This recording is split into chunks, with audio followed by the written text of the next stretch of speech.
Los Hechos de los Apóstoles. Capítulo 33.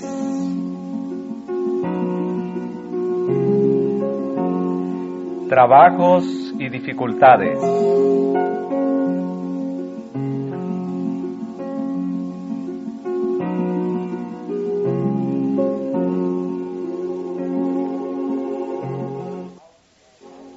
Aunque Pablo tenía cuidado de presentar a sus conversos las sencillas enseñanzas de las Escrituras en cuanto al debido sostén de la obra de Dios y reclamaba, como ministro del Evangelio, la potestad de no trabajar en empleos seculares como medio de sostén propio, en diversas ocasiones, durante su ministerio, en los grandes centros de civilización, trabajó en un oficio manual para mantenerse.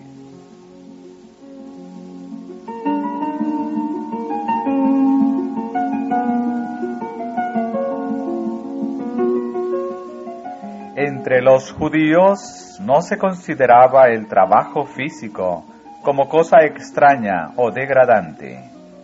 Mediante Moisés se había enseñado a los hebreos a desarrollar en sus hijos hábitos de laboriosidad, y se consideraba como un pecado permitir que los jóvenes crecieran sin conocer el trabajo físico.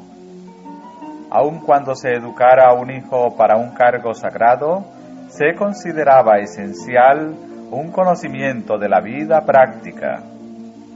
A todo joven, ya fueran sus padres ricos o pobres, se le enseñaba un oficio.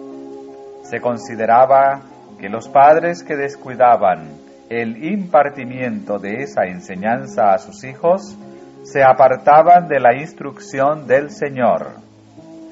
De acuerdo con esta costumbre, Pablo había aprendido temprano el oficio de tejedor de tiendas.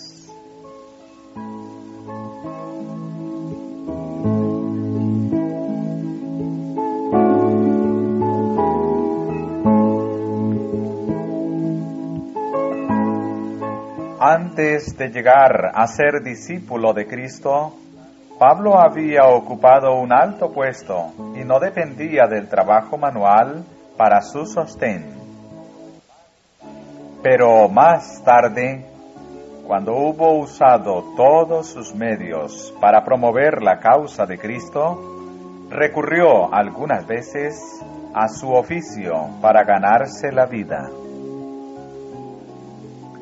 Especialmente hacía eso cuando trabajaba en lugares donde podían entenderse mal sus motivos.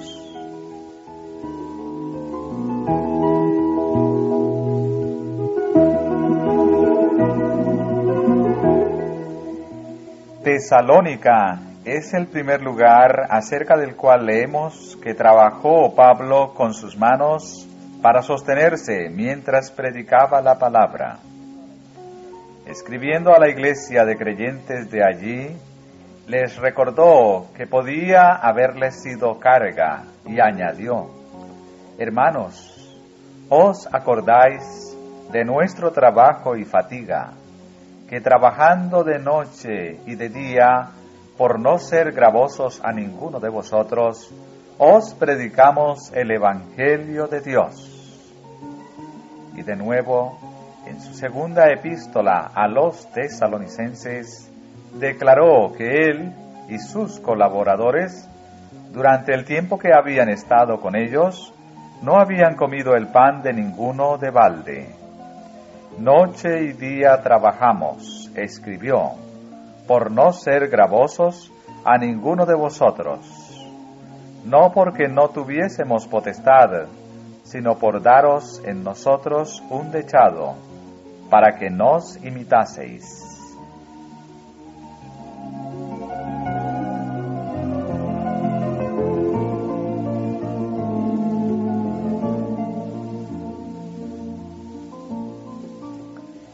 En Tesalónica, Pablo había encontrado personas que se negaban a trabajar con las manos.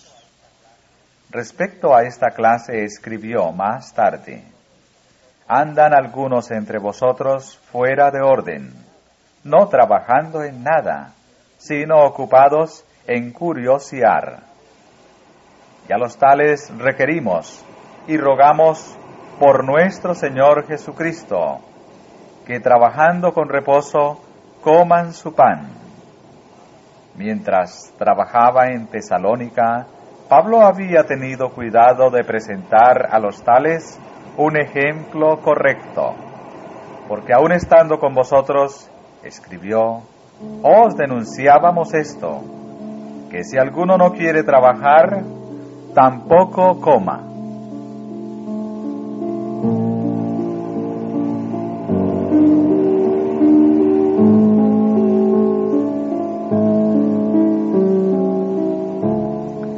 En todo tiempo Satanás ha tratado de perjudicar los esfuerzos de los siervos de Dios, introduciendo en la Iglesia un espíritu de fanatismo. Así era en los días de Pablo, y así fue en los siglos ulteriores durante el tiempo de la Reforma. Wycliffe, Lutero y muchos otros que beneficiaron al mundo por su influencia y fe, afrontaron los ardides por los cuales el enemigo procura arrastrar a un fanatismo excesivamente celoso las mentes desequilibradas y profanas.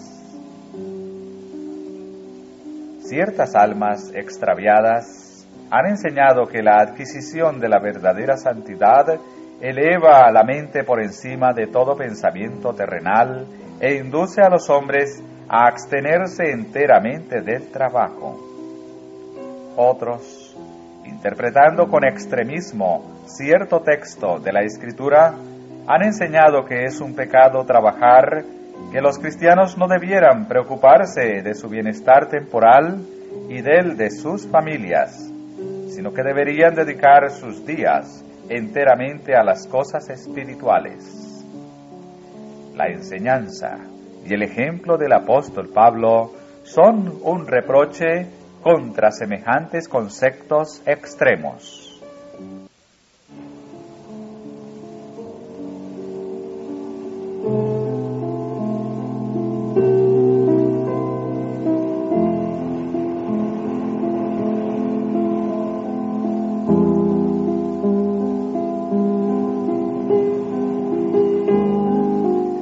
Pablo no dependía enteramente de la labor de sus manos para sostenerse en Tesalónica.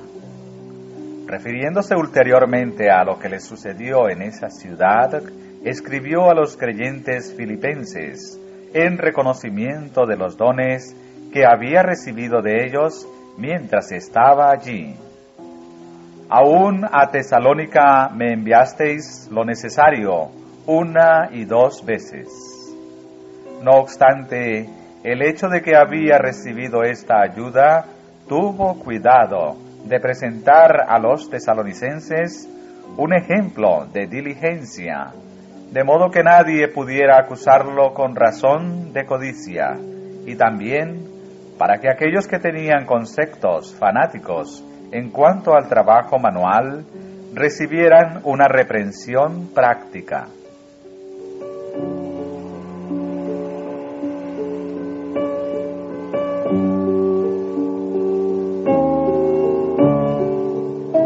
Cuando Pablo visitó por primera vez a Corinto, se encontró entre gente que desconfiaba de los motivos de los extranjeros. Los griegos de la costa del mar eran hábiles traficantes. Tanto tiempo habían seguido sus inescrupulosas prácticas comerciales que habían llegado a creer que la granjería era piedad y que el obtener dinero, fuera por medios limpios o sucios, era encomiable. Pablo estaba familiarizado con sus características y no quería darles ocasión para decir que predicaba el Evangelio a fin de enriquecerse. Hubiera podido con justicia pedir a sus oyentes corintios que le sostuvieran, pero estaba dispuesto a renunciar a este derecho, no fuera que su utilidad y éxito como ministro fueran perjudicados por la sospecha injusta de que predicaba el Evangelio por ganancia. Trataba de eliminar toda ocasión de ser mal interpretado, para que su mensaje no perdiera fuerza.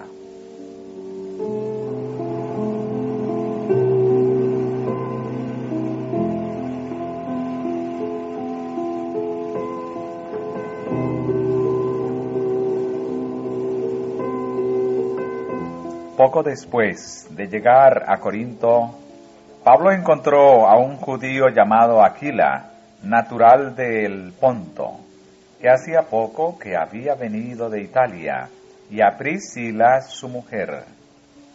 Estos eran de su oficio, desterrados por el decreto de Claudio, que ordenaba a todos los judíos que abandonaran Roma. Aquila y Priscila habían ido a Corinto, donde establecieron un negocio como fabricantes de tiendas. Pablo averiguó en cuanto a ellos, y al descubrir que temían a Dios y trataban de evitar las contaminadoras influencias que los rodeaban, posó con ellos y trabajaba, y disputaba en la sinagoga todos los sábados, y persuadía a judíos y a griegos.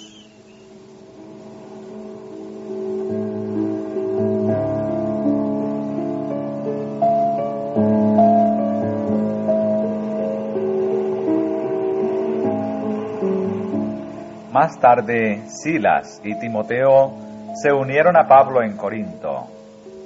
Estos hermanos trajeron consigo fondos para el sostén de la obra, contribuidos por las iglesias de Macedonia.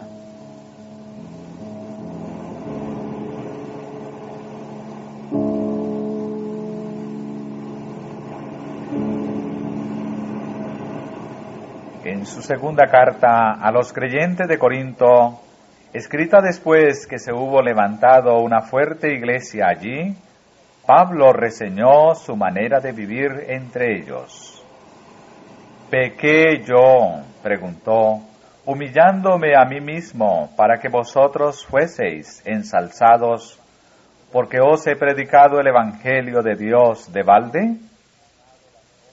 He despojado las otras iglesias, recibiendo salario para ministraros a vosotros. Y estando con vosotros, y teniendo necesidad, a ninguno fui carga, porque lo que me faltaba, suplieron los hermanos que vinieron de Macedonia. Y en todo me guardé de seros gravoso, y me guardaré. Es la verdad de Cristo en mí, que esta gloria no me será cerrada en las partes de Acaya.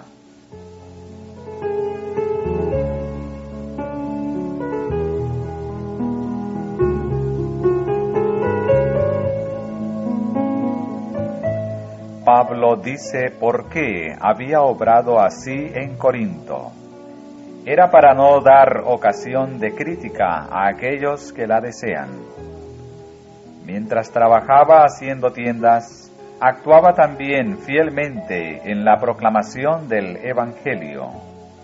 Declara respecto a sus labores: con todo esto, las señales del apóstol han sido hechas entre vosotros en toda paciencia, en señales, y en prodigios, y en maravillas.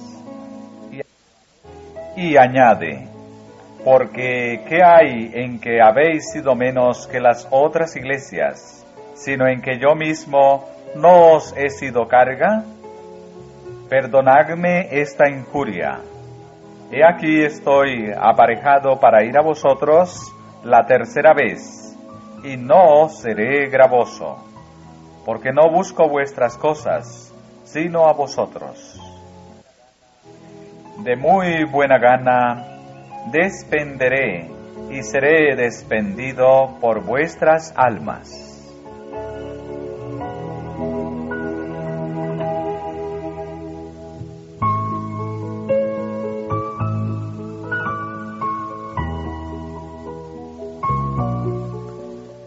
Durante el largo periodo de su ministerio en Éfeso, donde por 3 años realizó un agresivo esfuerzo evangélico en esa región, Pablo trabajó de nuevo en su oficio. En Éfeso, como en Corinto, el apóstol fue alegrado por la presencia de Aquila y Priscila, quienes le habían acompañado en su regreso al Asia al fin de su segundo viaje misionero.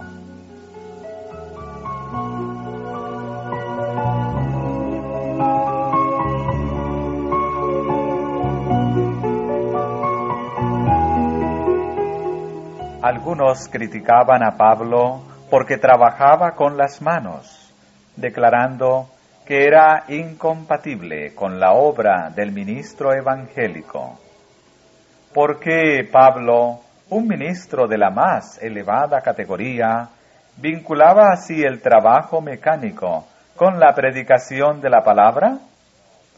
¿No era el obrero digno de su salario? ¿Por qué dedicaba a hacer tiendas el tiempo que a todas luces podía dedicarse a algo mejor?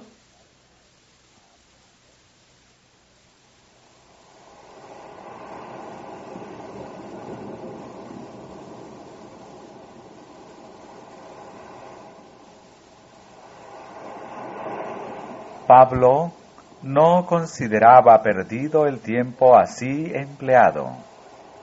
Mientras trabajaba con Aquila, se mantenía en relación con el gran maestro, sin perder ninguna oportunidad para testificar a favor del Salvador y ayudar a los necesitados. Su mente estaba constantemente en procura de conocimiento espiritual. Daba instrucción a sus colaboradores en las cosas espirituales y ofrecía también un ejemplo de laboriosidad y trabajo cabal. Era un obrero rápido y hábil, diligente en los negocios, ardiente en espíritu, sirviendo al Señor.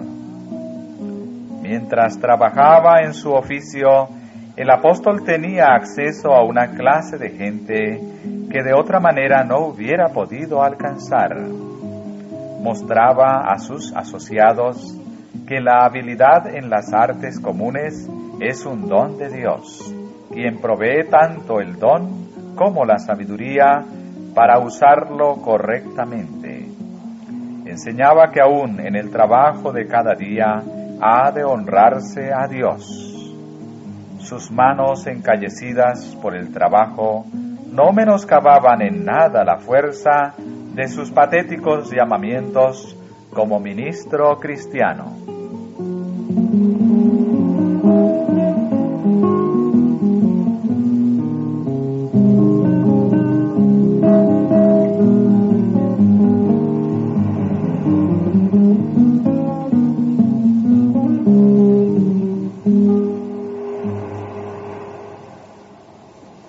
Pablo trabajaba algunas veces noche y día, no solamente para su propio sostén, sino para poder ayudar a sus colaboradores.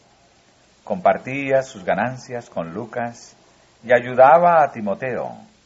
Hasta sufría hambre a veces para poder aliviar las necesidades de otros. La suya era una vida de abnegación. Hacia el fin de su ministerio, en ocasión de su discurso de despedida a los ancianos de Éfeso, en Mileto, pudo levantar ante ellos sus manos gastadas por el trabajo y decir: la plata, o el oro, o el vestido de nadie he codiciado. Antes, vosotros sabéis que para lo que me ha sido necesario, y a los que están conmigo, estas manos me han servido. En todo, os he enseñado que, trabajando así, es necesario sobrellevar a los enfermos y tener presente las palabras del Señor Jesús, el cual dijo: más bienaventurada cosa es dar que recibir.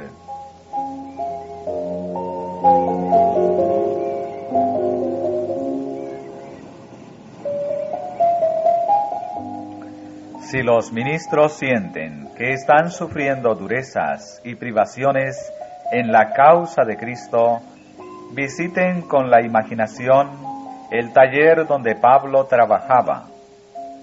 Recuerden que mientras este hombre escogido por Dios confeccionaba tiendas, trabajaba por el pan que ya había ganado con justicia por sus labores como apóstol.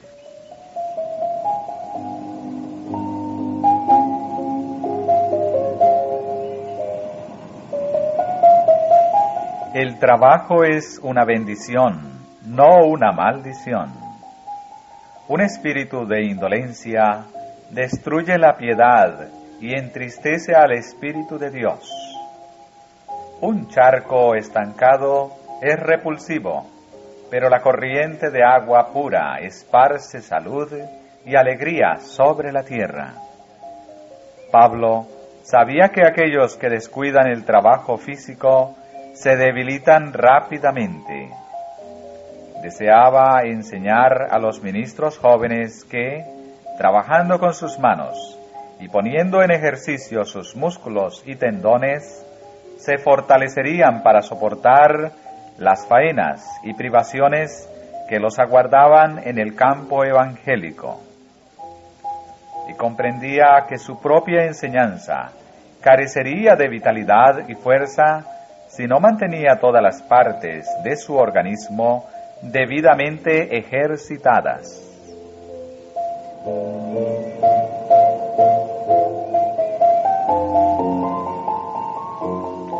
El indolente se priva de la inestimable experiencia que se obtiene por el fiel cumplimiento de los deberes comunes de la vida. No pocos, sino miles de seres humanos existen solamente para consumir los beneficios que Dios en su misericordia les concede. No traen al Señor ofrendas de gratitud por las riquezas que les ha confiado. Olvidan que negociando sabiamente con los talentos a ellos concedidos, han de ser productores tanto como consumidores. Si comprendieran la obra que el Señor desea que hagan como su mano ayudadora, no rehuirían las responsabilidades.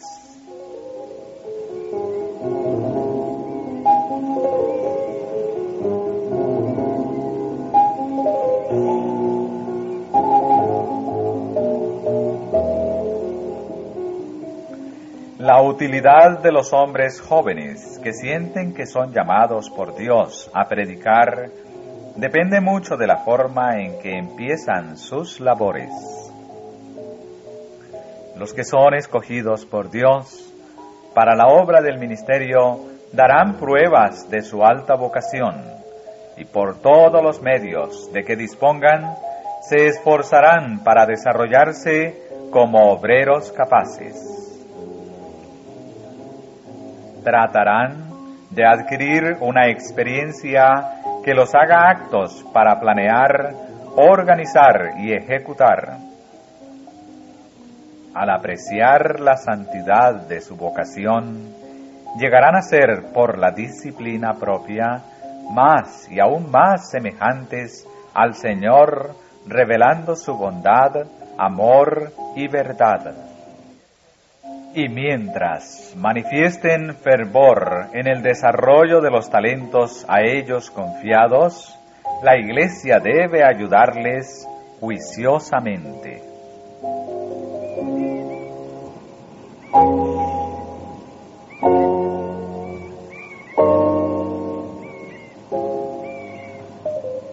No todos los que sienten que han sido llamados a predicar deberían ser animados a depender inmediatamente ellos y sus familias de la Iglesia para su continuo sostén financiero. Hay peligro de que algunos de experiencia limitada sean echados a perder por la adulación y por el imprudente aliento a esperar pleno sostén, independiente de todo serio esfuerzo de su parte. Los medios dedicados a la extensión de la obra de Dios no deben ser consumidos por hombres que desean predicar solamente para recibir sostén y satisfacer así la egoísta ambición de una vida fácil.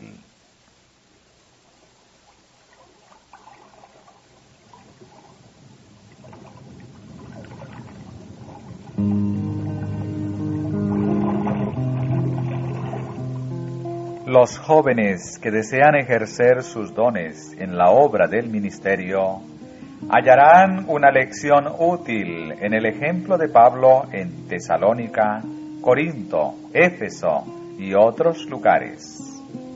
Aunque era un orador elocuente y había sido escogido por Dios para hacer una obra especial, nunca desdeñó el trabajo y nunca se cansó de sacrificarse por la causa que amaba.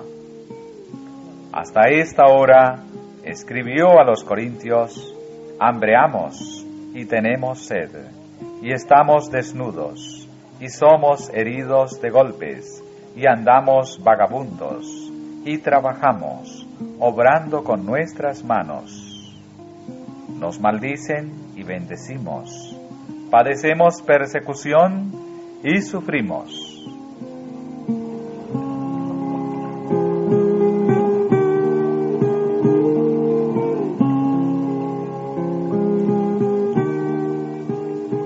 Aunque era uno de los mayores maestros humanos, Pablo cumplía alegremente los deberes más humildes, tanto como los más sublimes. Cuando en su servicio por el Señor las circunstancias parecían requerirlo, trabajaba voluntariamente en su oficio. Sin embargo, siempre se mantuvo dispuesto a abandonar su trabajo secular a fin de afrontar la oposición de los enemigos del Evangelio o aprovechar alguna oportunidad especial para ganar almas para Jesús. Su celo y laboriosidad son un reproche contra la indolencia y el deseo de comodidad.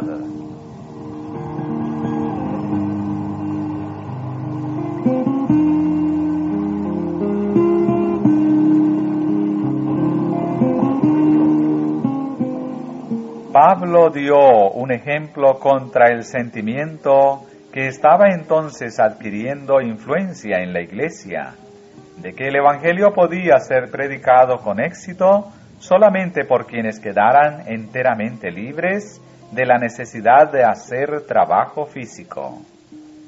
Ilustró de una manera práctica lo que pueden hacer los laicos consagrados en muchos lugares donde la gente no está enterada de las verdades del Evangelio. Su costumbre inspiró en muchos humildes trabajadores el deseo de hacer lo que podían para el adelanto de la causa de Dios, mientras se sostenían al mismo tiempo con sus labores cotidianas. Aquila y Priscila no fueron llamados a dedicar todo su tiempo al ministerio del Evangelio. Sin embargo, estos humildes trabajadores fueron usados por Dios para enseñar más perfectamente a Apolos el camino de la verdad. El Señor emplea diversos instrumentos para el cumplimiento de su propósito, mientras algunos con talentos especiales son escogidos para dedicar todas sus energías a la obra de enseñar y predicar el Evangelio. Muchos otros, a quienes nunca fueron impuestas las manos humanas para su ordenación, son llamados a realizar una parte importante en la salvación de las almas.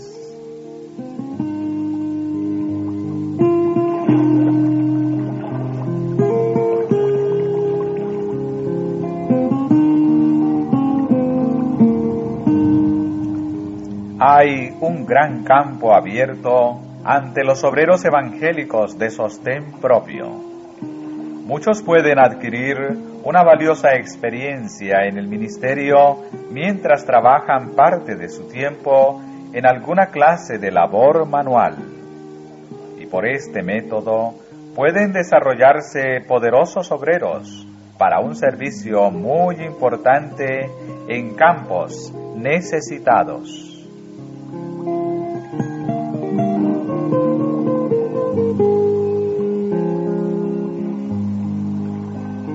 El abnegado siervo de Dios, que trabaja incansablemente en palabra y doctrina, lleva en su corazón una pesada carga. No mide su trabajo por horas, su salario no influye en su labor, ni abandona su deber por causa de las condiciones desfavorables. Recibió del cielo su comisión, y del cielo espera su recompensa cuando haya terminado el trabajo que se le ha confiado.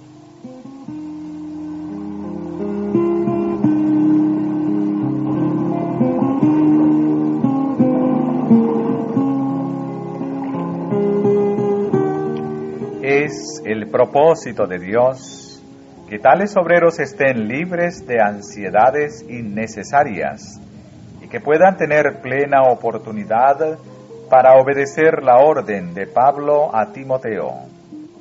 Medita estas cosas, ocúpate en ellas. Si bien deberían cuidar de hacer suficiente ejercicio para mantener con vigor su mente y su cuerpo, no es el plan de Dios que sean obligados a dedicar una gran parte de su tiempo al trabajo secular.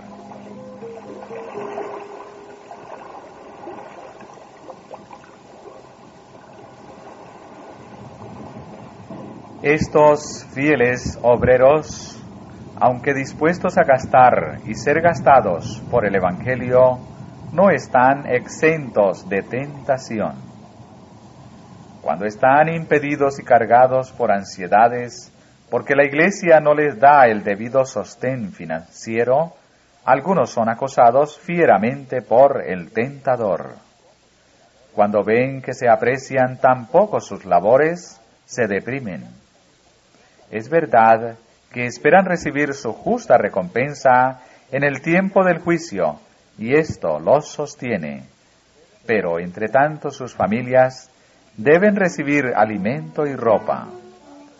Si se pudieran sentir relevados de su divina comisión, trabajarían voluntariamente con sus manos, pero comprenden que su tiempo pertenece a Dios. No obstante, la miopía de aquellos que deberían proveerles suficientes fondos. Se sobreponen a la tentación de entregarse a ocupaciones por las cuales pronto se verían libres de necesidades, y continúan trabajando para el progreso de la causa, que les es más cara que la misma vida. Para hacer esto, pueden, con todo, verse obligados a seguir el ejemplo de Pablo y dedicarse por un tiempo a la labor manual mientras continúan realizando su obra ministerial. Hacen esto no para fomentar sus propios intereses, sino los intereses de la causa de Dios en la tierra.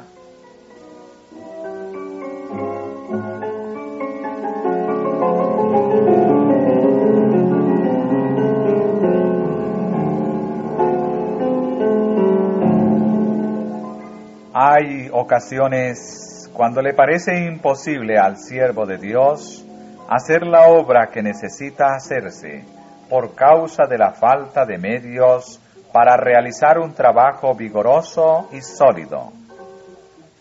Algunos temen que con las facilidades puestas a su disposición no pueden hacer todo lo que sienten que es su deber hacer. Pero si avanzan por fe, se revelará la salvación de Dios y la prosperidad acompañará sus esfuerzos. El que ha ordenado a sus siervos ir por todas partes del mundo, sostendrá a todo obrero que en obediencia a su mandato procure proclamar su mensaje.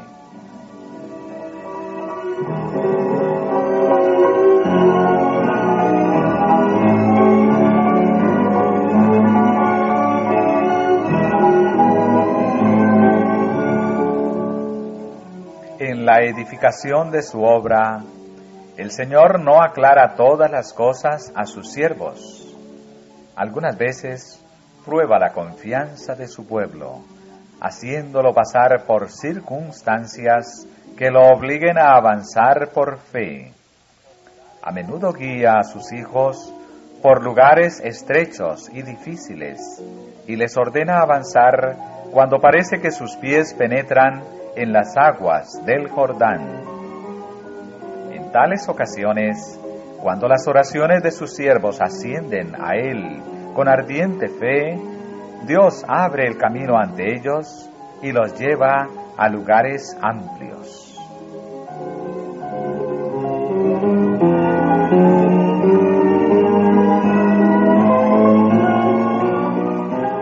Cuando los mensajeros de Dios reconozcan sus responsabilidades para con las porciones necesitadas de la viña del Señor, y con el espíritu del obrero maestro trabajen incansablemente por la conversión de las almas, los ángeles de Dios prepararán el camino ante ellos y serán provistos los medios necesarios para llevar adelante la obra.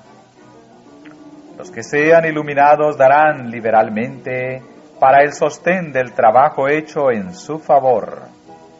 Responderán liberalmente a todo pedido de ayuda, y el Espíritu de Dios moverá sus corazones para que sostengan la causa del Señor, no solamente en los campos locales, sino en las regiones lejanas.